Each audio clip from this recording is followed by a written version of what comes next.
बरसात की एक ठंडी रात थी। छोटी सी झोपड़ी में सरिता अपने बेटे रोहन को सीने से लगाए बैठी थी।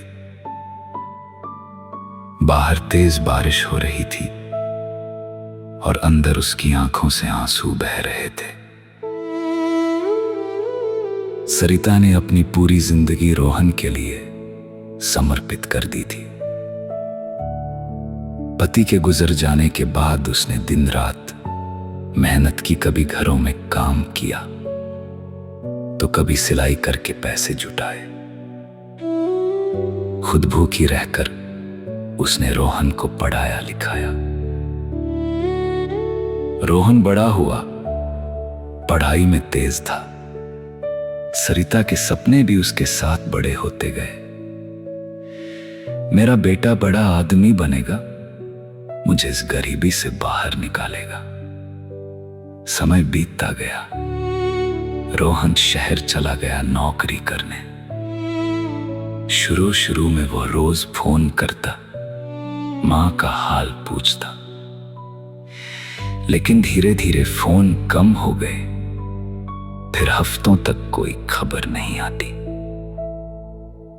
एक दिन सरिता ने कांपते हाथों से फोन मिलाया। बेटा, तू ठीक है ना? रोहन ने जल्दी जल्दी जवाब दिया, हाँ मां, मैं ठीक हूं, अभी थोड़ा बिजी हूं, बाद में बात करता हूं।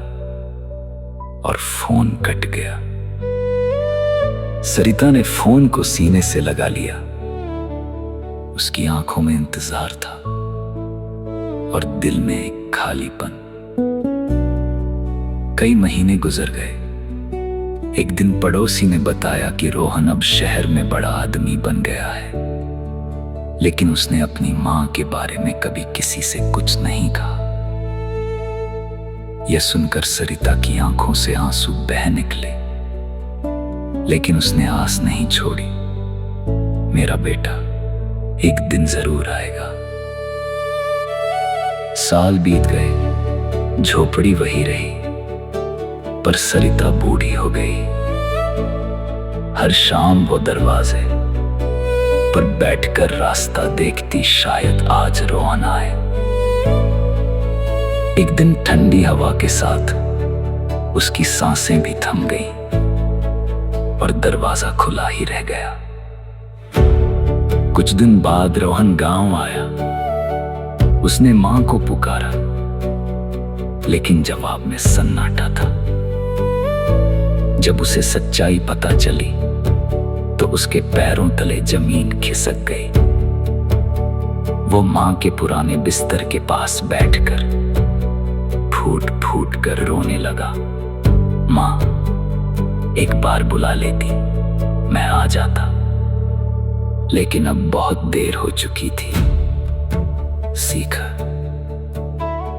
मां का प्यार कभी खत्म नहीं होता, लेकिन हमारा समय खत्म हो जाता है। इसलिए जब तक मां है, उसकी कद्र करना सीखो, क्योंकि बाद में सिर्फ पछतावा रह जाता है।